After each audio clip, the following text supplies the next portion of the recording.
Voz de Victoria.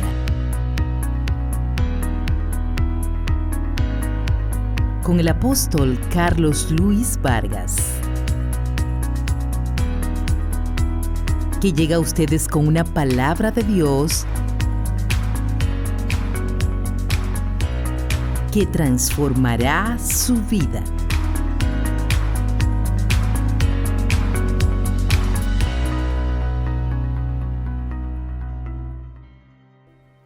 En el libro de los Hechos, capítulo 2, versos 41 al 47, describe lo que era el comienzo de la vida de los hermanos en familia, en iglesia. Hasta entonces era un grupo heterogéneo. Cada uno tenía sus ideas, cada uno tenía su profesión, cada uno tenía su opinión de cómo hacer las cosas. Pero en Pentecostés el Señor trajo unidad a la iglesia y convirtió ese grupo heterogéneo en un grupo homogéneo, en gente con un solo propósito. Los convirtió en familia, los convirtió en un cuerpo, los convirtió en aquello que Él podía usar. Amén. Muchos miembros, un cuerpo para transformar el mundo y establecer su voluntad hasta el fin de todos los siglos. Y aquí estamos nosotros. Todavía su cuerpo está funcionando. En el nombre del Señor. El libro de los Hechos, capítulo 2, versos 41 al 47, dice así: que los que con gozo recibieron su palabra, hablando del mensaje de Pedro en Pentecostés, fueron bautizados. Diga, bautizados. Y aquel día fueron añadidos a ellos 3,000 personas, 3,000 almas. Y esa era la vida de ellos. Perseveraban en la doctrina de los apóstoles. Perseveraban en la comunión unos con otros, en el partimiento del pan, comían juntos, en las oraciones, oraban juntos. Y vino temor sobre toda persona, y muchas maravillas y señales eran hechas por los apóstoles. Y todos los que habían creído estaban juntos, diga juntos, y tenían en común, diga común, todas las cosas. Y vendían sus propiedades y bienes y los repartían a todos según cada uno tenía necesidad. Era gente generosa, dadivosa, que llenaba espacios, que llenaba huecos, que sanaba, que si había necesidad por aquí cubrían. Gloria a Dios. Y perseverando unánimes cada día en el templo y partiendo el pan en las casas.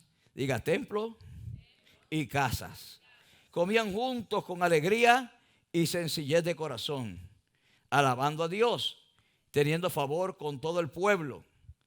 Y el Señor añadía cada día a la iglesia los que habrían de ser salvos. Es el modelo aprobado. Es el modelo que trae bendición. Es el modelo que viene con poder. Es el modelo que produce resultados divinos. El Señor recibió el modelo. Dijo, ese es el modelo que yo planté. Esa es la iglesia que yo estoy levantando. La reconozco y la pruebo. Y la prueba de eso es que le añadía cada día a la iglesia los que habrían de ser salvos. Y encontramos como resultado un crecimiento apoteósico, extraordinario, espectacular, sin límite.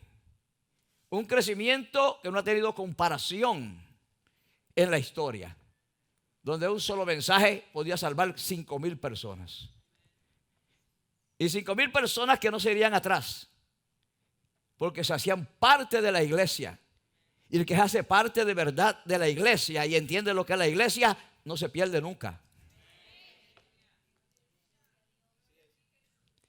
Entonces el Señor estableció su modelo de iglesia.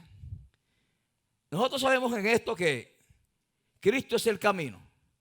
Él es el camino, la verdad y la vida. Nadie viene al Padre si no es por Él. Así que el camino es Cristo. Pero también sabemos que hay gente que tiene que transitar ese camino. Son los nacidos de nuevo. Los que nacen de nuevo son los viajeros que nos toca transitar el camino hasta el fin. Pero ¿en qué vehículo lo vamos a transitar? Hace falta un vehículo adecuado para que nos lleve al lugar que debemos llegar, en el tiempo que debemos llegar y bajo la protección de cualquier cosa que haya afuera. Y ese vehículo que el Señor nos dio a los nacidos de nuevo es la iglesia de Jesucristo. La iglesia es el vehículo de protección. La iglesia es la que te va a llevar al fin. La iglesia es la que te va a llevar a la salvación.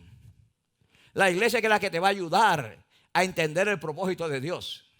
La iglesia es la que te va a dar firmeza para seguir caminando. La iglesia es la que te va a levantar cuando tienes debilidades, dificultades o estás pasando tus malos momentos.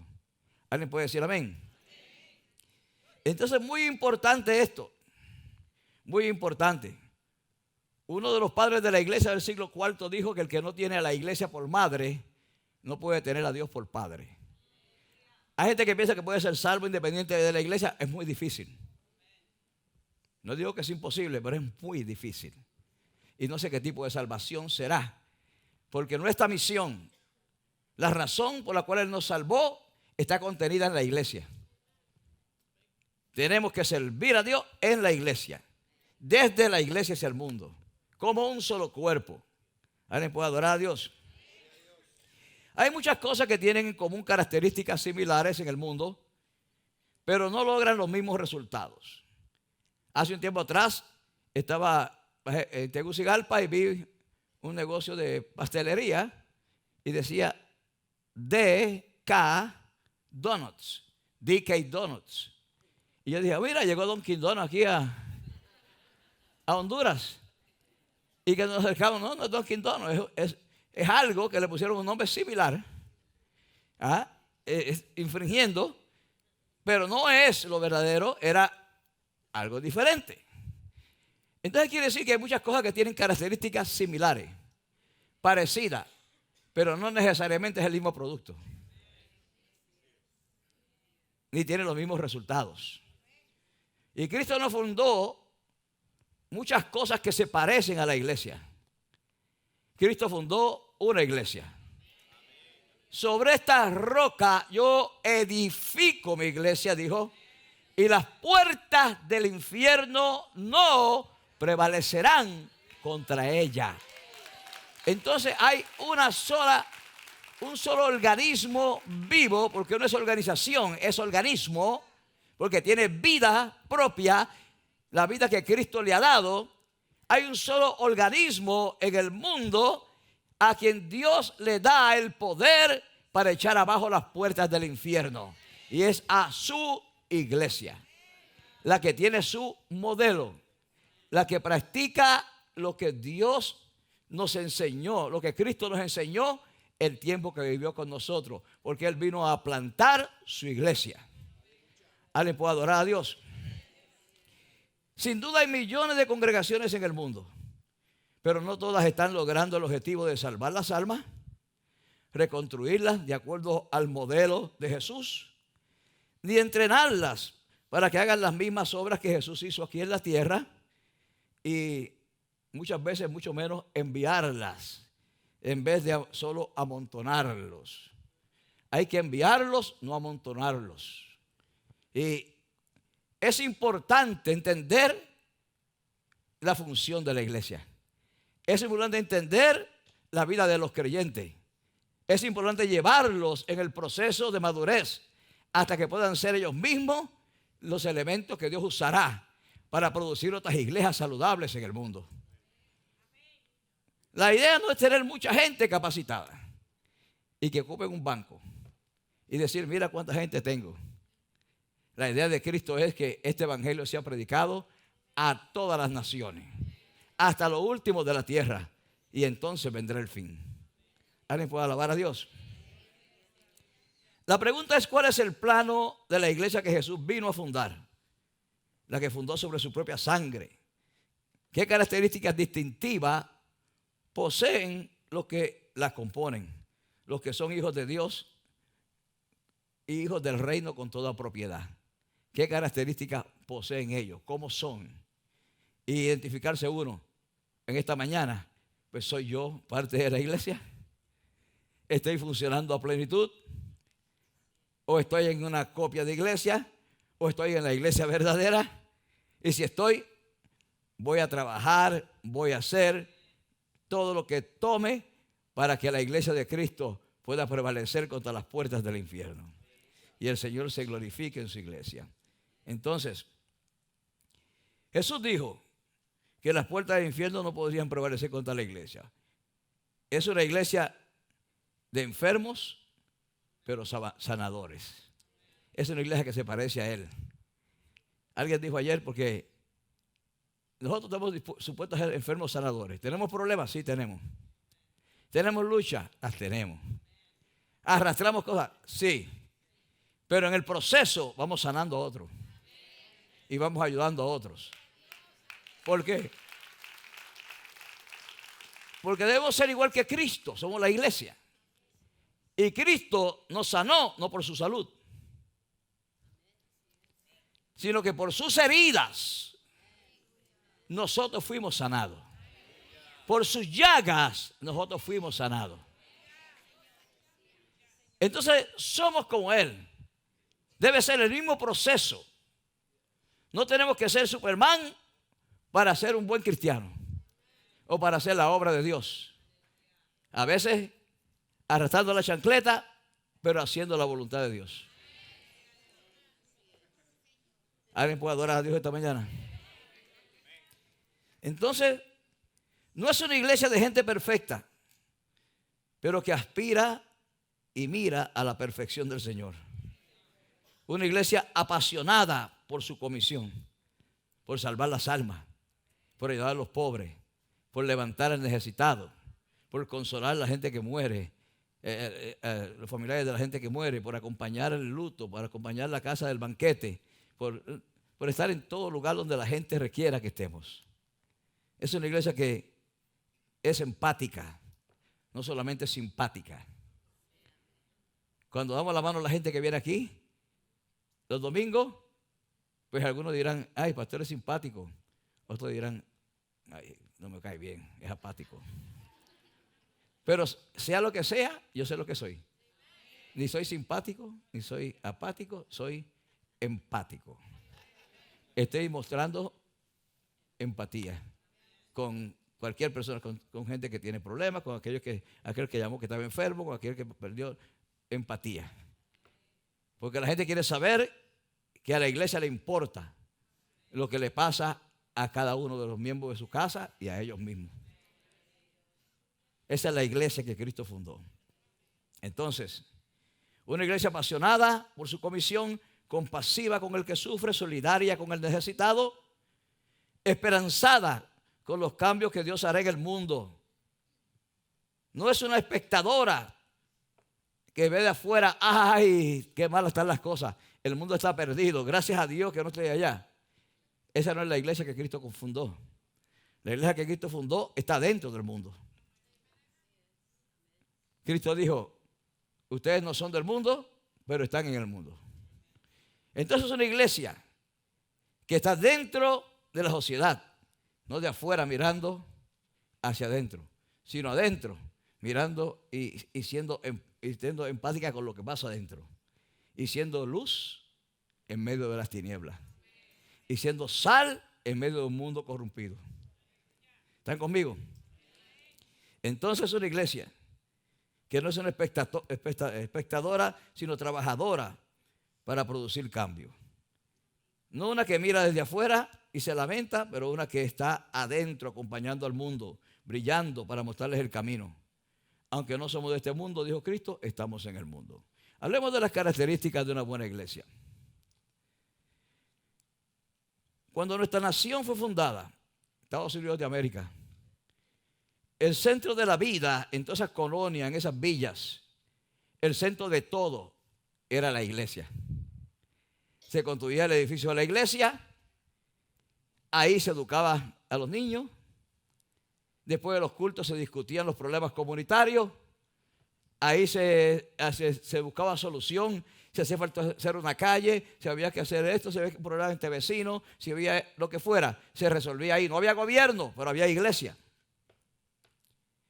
Y la iglesia era la que funcionaba para mantener la comunidad caminando, mantener la comunidad consciente y mantener la comunidad unida.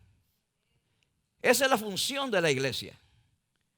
Hoy en Estados Unidos, con gobiernos estatales, federales, tenemos más gobiernos, tenemos gobierno como para gobernar 10 planetas como este. Demasiado políticos por todos lados. Ese es uno de los problemas graves que tenemos. Bueno, eso es otra cosa. Entonces, muy importante. Hoy la gente no ve a la iglesia igual.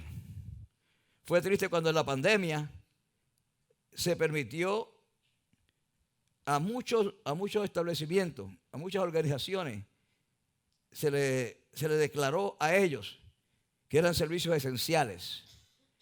Policías, sabemos que lo son, bomberos, supermercados, lugares de entretenimiento, clubes nocturnos, bares, toda clase de cosas. Servicio esencial porque la gente está deprimido. Que se mantengan abiertos. Pero dieron orden de cerrar la iglesia. Porque dijeron la iglesia no es un servicio esencial. Imagínense. Cuando Cristo fundó todo sobre la iglesia. Sobre esta roca yo edifico mi iglesia. Sobre la fe en Él. Sobre el llamado que nos ha hecho nosotros como Pedro. Porque todos nosotros somos Pedro. Se nos encomendó a nosotros construir la iglesia. ¿Están conmigo? Entonces, lamentablemente, la nación perdió la convicción y la noción del valor de la iglesia. Nada es más importante en América, óigalo, que la iglesia. El gobierno federal no es más importante que la iglesia. No importa cuánto dinero tenga, no importa que puedan declarar guerra en el mundo o que puedan pararla, ellos no son más importantes que la iglesia. Porque la única fuerza eterna que hay en este universo es la iglesia. Si cayera una bomba y acabara con medio mundo y quedara uno o dos con vida, la iglesia seguiría adelante. El gobierno no, pero la iglesia sí. Porque mientras haya fe, hay iglesia. Entonces, ¿cuáles son las características de una buena iglesia? Es la primera pregunta que yo les hago. Si usted la puede contestar. ¿Estoy yo y los míos en una buena iglesia? Una segunda pregunta que les hago. Porque hay gente que se muda aquí, se va por allá y no le importa la iglesia. Y después se meten en cualquier lugar, al rato están descarriados y se perdieron. Porque pusieron otras cosas antes que el vehículo que lo va a llevar a la vida eterna. Entonces, ¿estoy yo y los míos en una buena iglesia? Segunda pregunta. Número 3. ¿A qué o quién debe parecerse? ¿A quién o qué debe parecerse la iglesia verdadera? ¿Cómo debe parecerse? ¿Cuáles son sus características? ¿Cuál es el modelo? Y yo les digo a ustedes que la iglesia verdadera tiene que parecerse a Jesús. Tan sencillo como eso. Este mensaje es totalmente sencillo. Es ABC. ABC del Evangelio. No es una revelación del tercer cielo, es un ABC. La iglesia tiene que parecerse a Jesús. Entonces la pregunta es, ¿cómo es Jesús? Para saber cómo debo ser yo. ¿Dicen amén? Muy bien. ¿De dónde sale la iglesia? Para conocerla hay que saber su origen. Pues espiritualmente, naturalmente que Cristo predicó acerca de la iglesia. Profetizó acerca de la iglesia. Pero si no hubiese pasado algo espiritual, de repente no hubiese tenido la relevancia que la iglesia tiene hoy. Porque Cristo fue arrestado, condenado a muerte y crucificado. En la cruz nos dio un ejemplo, en sus 7 expresiones.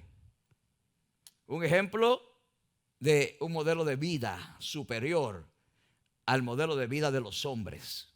No de odio, no de rencor, no de esto, sino de bendición aún en la cruz. Primera expresión, Padre, perdónalos, porque no saben lo que hacen. La iglesia está aquí es para ser perdonada y para ayudar a otros a ser perdonados.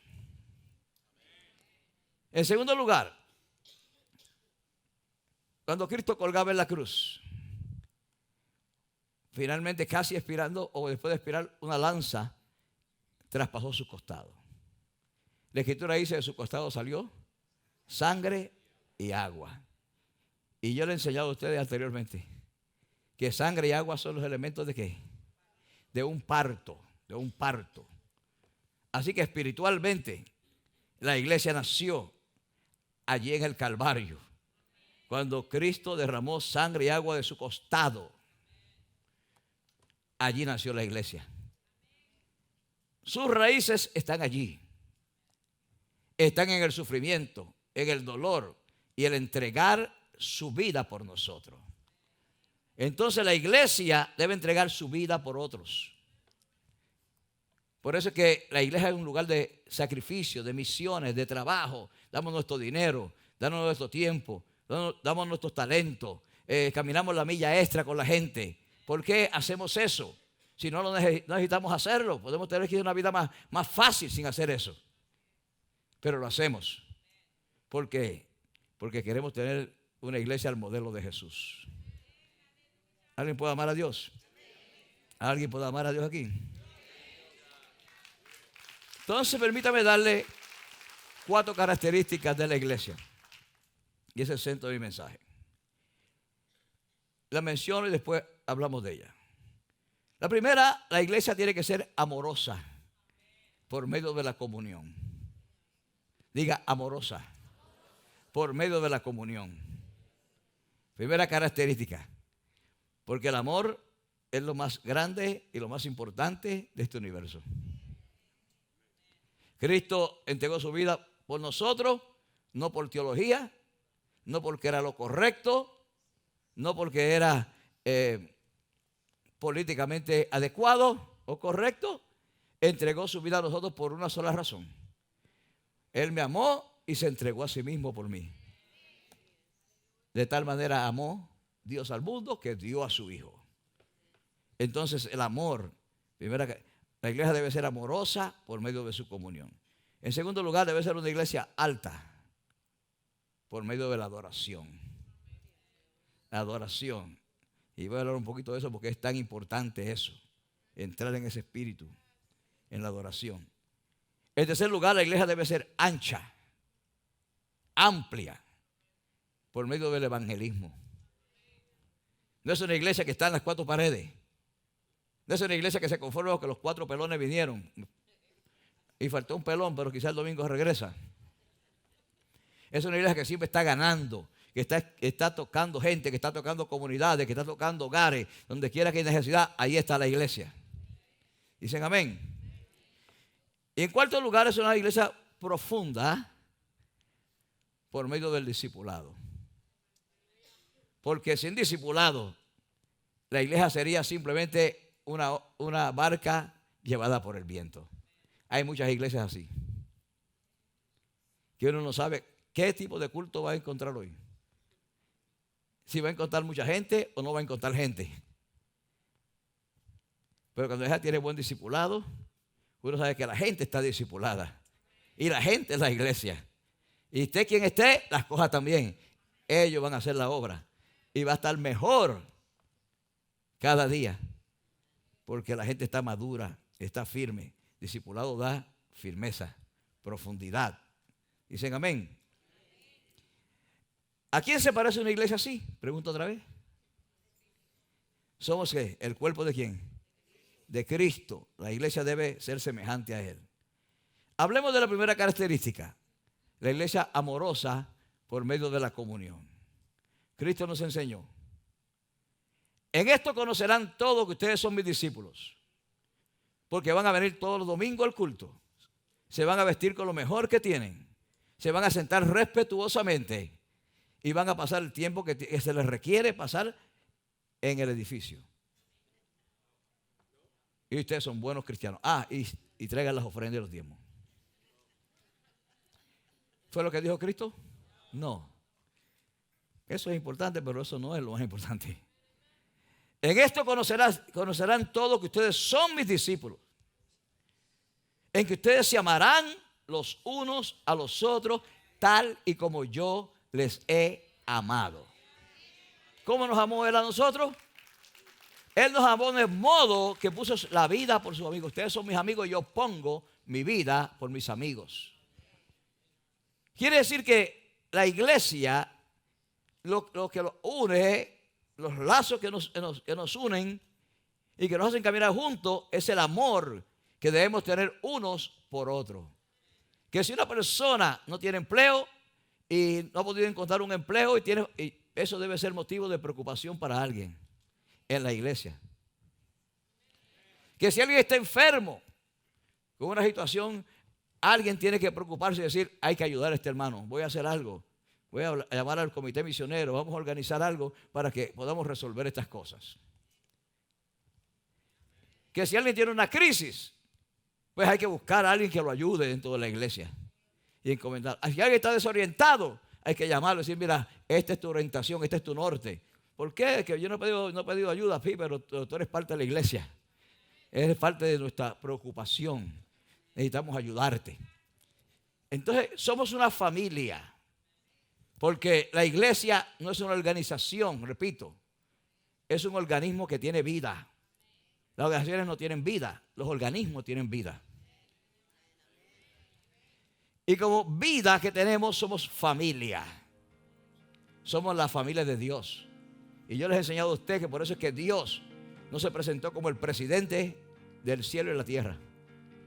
Conózcame, soy el presidente del cielo y la tierra.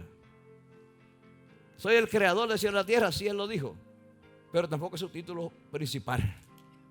Cristo dijo, le voy a enseñar cuál es el título principal del que ustedes llaman Jehová, del que llaman Jireh, del que llaman Elohim, del que ustedes llaman todo lo que llaman. Él es vuestro Padre. Él es su Padre y mi Padre. Yo soy su hijo. No soy administrador. Y ustedes son mis hermanos. Y como hermanos son hijos de mi Padre. Mi Padre mismo los ama. Entonces la iglesia es una familia. Y por lo general la familia tiene la misma sangre. Los hijos, los padres, los hermanos tienen la misma sangre.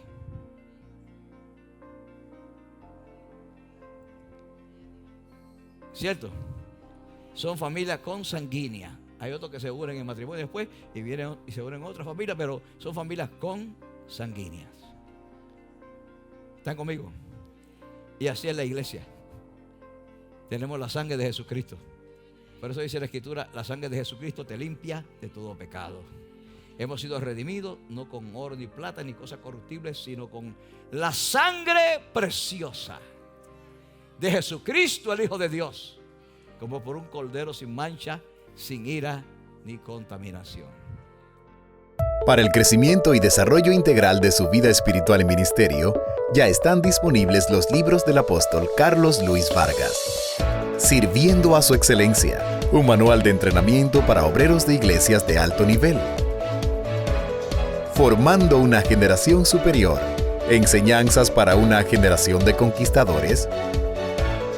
Y la serie Enseñanzas para la Nueva Vida, una compilación de estudios bíblicos enfocados en el discipulado cristiano para grupos pequeños. Usted puede adquirir estos materiales llamándonos al número 516-546-2020 o escribiéndonos a freeportbiblecenter@gmail.com.